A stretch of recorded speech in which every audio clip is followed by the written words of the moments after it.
ओम शांति 20-5-20 की वाणी है। मीठे बच्चे धंधा आदि करते भी सदा अपनी गॉडली स्टूडेंट लाइफ और स्टडी याद रखो। स्वयं भगवान हमको पढ़ाते हैं, इस नशे में रहो। प्रश्न: जिन बच्चों को ज्ञान अमृत हजम करना आता है उनकी निशानी क्या होगी? उत्तर: उन्हें सदा रूहानी नशा चढ़ा रहेगा और उस नशे के आधार पर सबका कल्याण करते रहेंगे। कल्याण करने के सिवाय दूसरी कोई बात करना भी उन्हें अच्छा नहीं लगेगा। कांटों को फूल बनाने की ही सेवा में बिजी रहेंगे। ओम शांति। अब तुम बच्चे यहाँ बैठे हो और यह भी जानते हो कि अभी हम पाठधारी हैं। 84 जन्मों का चक्र पूरा किया है। यह तुम बच्चों की स्मृति में आना चाहिए। जानते हो कि बाबा आया हुआ है हमको फिर से राज्य प्राप्त कराने व तमो प्रधान से सतो प्रधान बनाने। यह बातें सिवाय बाप के और कोई नहीं समझाएंगे। तुम जब यहाँ बैठते हो तो तुम जैसे स्कूल में बैठे हो, बाहर हो तो स्कूल में नहीं हो। जानते हो यह ऊंचते ऊंच रूहानी स्कूल है। रूहानी बाप बैठ पढ़ाते हैं। पढ़ाई तो बच्चों को याद आनी चाहिए ना। यह भी बच्चा ठहरा। इनको अथवा सभी को सिखलाने वाला वह बाप है। सब मनुष्य मात्र की आत्माओं का बाप वह है। वह आकर शरीर का लोन लेकर तुमको समझा रहे हैं, रोज समझाते हैं। यहाँ जब बैठते हो तो बुद्धि में स्मृति रहनी चाहिए कि हमने 84 जन्म लिए। हम विश्व के मालिक थे, देवी देवता थे, फिर पुनर्जन्म लेते लेते आकर पट पड़े हैं। भारत कितना सालवैन था, सारी स्मृति आई है। भारत की ही कहानी है, साथ साथ अपनी भी। अपने को फिर भूल ना जाओ। हम स्वर्ग में राज्य करते थे, फिर हमको 84 जन्म लेने पड़े। यह सारा दिन स्मृति में लाना पड़े। धंधा आदि करते स्टडी तो याद आनी चाहिए ना। कैसे हम विश्व के मालिक थे, फिर हम नीचे उतरते आए। बहुत सहज है, परंतु यह याद भी कोई को रहती नहीं है। आत्मा पवित्र न होने के कारण याद खिसक जाती है। हमको भगवान पढ़ाते हैं, यह याद खिसक जाती है। हम बाबा के स्टूडेंट हैं। बाबा कहते रहते हैं याद की यात्रा पर रहो। बाप हमको पढ़ाकर यह बना रहे हैं, सारा दिन यह स्मृति आती रहे। बाप ही स्मृति दिलाते हैं। यही भारत था ना। हम सो देवी देवता थे, सो अब असुर बने हैं। पहले तुम्हारी भी बुद्धि आसुरी थी, अब बाप ने ईश्वरीय बुद्धि दी है, परंतु फिर भी कोई कोई की बुद्धि में बैठता नहीं है। भूल जाते हैं बाप कितना नशा चढ़ाते हैं। तुम फिर से देवता बनते हो तो वह नशा रहना चाहिए ना। हम अपना राज्य करेंगे। कोई को तो बिल्कुल नशा चढ़ता नहीं है। ज्ञान अमृत हजम ही नहीं होता है। जिन्हें नशा चढ़ा हुआ होगा उन्हें किसका कल्याण करने के सिवाय दूसरी कोई बात करना भी अच्छा नहीं लगेगा। फूल बनाने की सर्विस में ही लगे रहेंगे। हम पहले फूल थे, फिर माया ने कांटा बना दिया, अब फिर फूल बनते हैं। ऐसी ऐसी बातें अपने से करनी चाहिए। इस नशे में रह तुम किसको भी समझाएंगे तो झट कोई को तीर लगेगा। भारत गार्डन ऑफ अल्लाह था, अब पतित बन गया है। हम ही सारे विश्व के मालिक थे। कितनी बड़ी बात है। अभी फिर हम क्या बन गए हैं, कितना गिर गए। हमारे गिरने और चढ़ने का यह नाटक है। यह कहानी बाप बैठ सुनाते हैं। वह है झूठी, यह है सच्ची। वह सत्यनारायण की कथा सुनाते हैं। समझते थोड़े ही हैं कि हम कैसे चढ़े फिर कैसे गिरे हैं। यह बाप ने सच्ची सत्यनारायण की कथा सुनाई है। राजाई कैसे गंवाई यह सारी है अपने ऊपर। आत्मा को अभी मालूम पड़ा है कि हम कैसे अब बाप से राजाई ले रहे हैं। बाप यहाँ पूछते हैं तो कहते हैं हाँ नशा है, फिर बाहर जाने से कुछ भी नशा नहीं रहता। बच्चे खुद समझते हैं, फल हाथ तो उठाते हैं, परंतु जलन ऐसी है जो नशा रह ना सके। फीलिंग तो आती है ना। बाप बच्चों को स्मृति दिलाते हैं, बच्चे तुमको मैंने राजाई दी थी, फिर तुमने गंवा दी। तुम नीचे उतरते आए हो क्योंकि यह नाटक है चढ़ने और उतरने का। आज राजा है, कल उसको उतार देते हैं।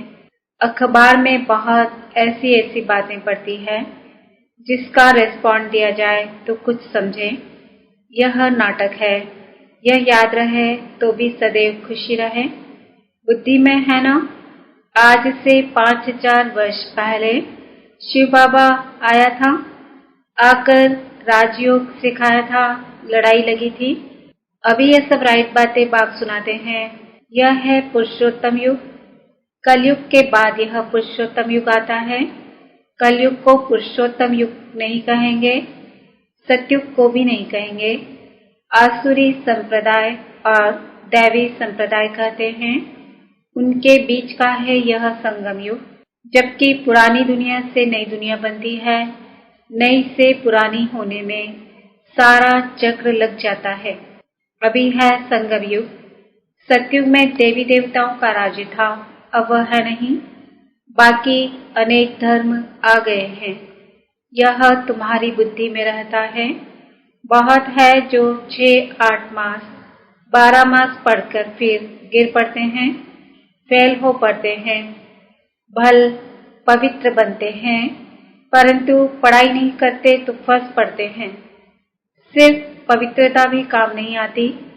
ऐसे बहुत सन्यासी भी हैं, वह सन्यास धर्म छोड़ जाए गृहस्थी बन जाते हैं, शादी आदि कर लेते हैं। तो अब बाप बच्चों को समझाते हैं, तुम स्कूल में बैठे हो, यह स्मृति में है हमने अपनी राजाई कैसे गवाई, कितने जन्म लिए। अब फिर बाप कहते हैं, विश्व के मालिक बनो, पावन जरूर बनना है। जितना जास्ती याद करेंगे उतना पवित्र होते जाएंगे, क्योंकि सोने में खाद पड़ती है, वह निकले कैसे। तुम बच्चों की बुद्धि में है, हम आत्मा सतो प्रधान थी, 24 कैरेट थी, फिर गिरते गिरते ऐसी हालत हो गई है, हम क्या बन गए। बाप तो ऐसे नहीं कहते कि हम क्या थे। तुम मनुष्य ही कहते हो हम देवता थे। भारत की महिमा तो है ना। भारत में कौन आते हैं, क्या ज्ञान देते हैं, यह कोई नहीं जानते। यह तो पता होना चाहिए ना कि लिबरेटर कब आते हैं। भारत प्राचीन गाया जाता है तो जरूर भारत में ही री इनकॉर्नेशन होता होगा, अथवा जयंती भी भारत में ही मनाते हैं। जरूर फादर यहाँ आता है। कहते भी हैं भागीरथ तो मनुष्य शरीर में आया होगा ना। फिर घोड़े गाड़ी भी दिखाई है, कितना फर्क है। कृष्ण और रथ दिखाया है, मेरा किसको पता नहीं है। अभी तुम समझते हो। बाबा इस रथ पर आते हैं, इनको ही भाग्यशाली रथ कहा जाता है। ब्रह्मा सो विष्णु चित्र में कितना क्लियर है। त्रिमूर्ति के ऊपर शिव। यह शिव का परिचय किसने दिया, बाबा ने ही बनवाया ना। अभी तुम समझते हो। बाबा इस ब्रह्मा रथ में आए हैं। ब्रह्मा सो विष्णु, विष्णु सो ब्रह्मा। यह भी बच्चों को समझाया है। कहाँ 84 जन्म के बाद विष्णु सो ब्रह्मा बनते, कहाँ ब्रह्मा सो विष्णु 1 सेकंड में। वंडरफुल बातें हैं ना बुद्धि में धारण करने की। पहले पहले समझाना होता है। बाप का परिचय, भारत स्वर्ग था जरूर। हेवनली गॉड फादर ने स्वर्ग बनाया होगा। यह चित्र तो बड़ा फर्स्ट क्लास है। समझाने का शौक रहता है ना। बाप को भी शौक है। तुम सेंटर्स पर भी ऐसे समझाते रहते हो। यहाँ तो डायरेक्ट बाप है। बाप आत्माओं को बैठ समझाते हैं, आत्माओं के समझाने और बाप के समझाने में फर्क तो जरूर रहता है, इसलिए यहाँ सन्मुख आते हैं सुनने के लिए। बाप ही घड़ी घड़ी बच्चे बच्चे कहते हैं। भाई भाई का इतना असर नहीं रहता जितना बाप का रहता है। यहाँ तुम बाप के सन्मुख बैठे हो, आत्माएं और परमात्मा मिलते हैं, तो इसको मेला कहा जाता है। बाप सन्मुख बैठ समझाते हैं तो बहुत नशा चढ़ता है। समझते हैं बेहद का बाप कहते हैं, हम उनका नहीं मानेंगे। बाप कहते हैं हमने तुमको स्वर्ग में भेजा था, फिर तुम 84 जन्म लेते लेते पतित बने हो, फिर तुम पावन नहीं बनेंगे। आत्माओं को कहते हैं कोई समझते हैं, बाबा सच कहते हैं। कोई तो झट कहते बाबा हम पवित्र क्यों नहीं बनेंगे। बाप कहते हैं मुझे याद करो तो तुम्हारे पाप कट जाएंगे, तुम सच्चा सोना बन जाएंगे। मैं सभी का पतित पावन बाप हूँ। तो बाप की समझानी और आत्माओं की समझानी में कितना फर्क है। समझो कोई नए आ जाते हैं, उनमें भी जो यहाँ का फूल होगा तो उनको टच होगा, यह कहते ठीक है। जो यहाँ का नहीं होगा तो समझेगा नहीं, तो तुम भी समझाओ। हम आत्माओं को बाप कहते हैं, तुम पावन बनो। मनुष्य पावन बनने के लिए गंगा स्नान करते हैं, गुरु करते हैं, परंतु पतित पावन तो बाप ही है। बाप आत्माओं को कहते हैं कि तुम कितने पतित बन गए हो, इसलिए आत्मा याद करती है कि आकर पावन बनाओ। बाप कहते हैं मैं कल्प कल्प आता हूँ, तुम बच्चों को कहता हूँ यह अंतिम जन्म पवित्र बनो। यह रावण राज्य खत्म होना है, मुख्य बात है ही पावन बनने की। स्वर्ग में विष होता नहीं।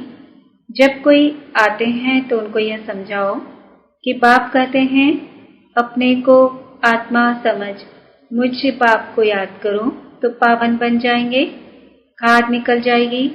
मन मना भाव अक्षर याद है ना। बाप निराकार है, हम आत्मा भी निराकार है। जैसे हम शरीर द्वारा सुनते हैं, बाप भी इस शरीर में आकर समझाते हैं। नहीं तो कैसे कहें कि माँ में कम याद करो, देह के सभी संबंध छोड़ो। जरूर यहाँ आते हैं, ब्रह्मा में प्रवेश करते हैं। प्रजापिता प्रैक्टिकल में है, इन द्वारा हमको बाप ऐसे कहते हैं। हम बेहद के बाप की ही मानते हैं। वह कहते पावन बनो, पतितपना छोड़ो, पुरानी देह के अभिमान को छोड़ो, मुझे याद करो तो अंतमति सो गति हो जाएगी, तुम लक्ष्मी नारायण बन जाएंगे। बाप से बेमुख करने वाला मुख्य अवगुण है एक दूसरे का परचिंतन करना, इविल बातें सुनना और सुनाना। बाप का डायरेक्शन है, तुम्हें इविल बातें सुननी नहीं है। इनकी बात उनको, उनकी बात इनको सुनाना, यह दूतीपना तुम बच्चों में नहीं होना चाहिए। इस समय दुनिया में सभी विपरीत बुद्धि है ना, सिवाय राम के दूसरी कोई बात सुनाना, उसको धूतीपना कहा जाता है।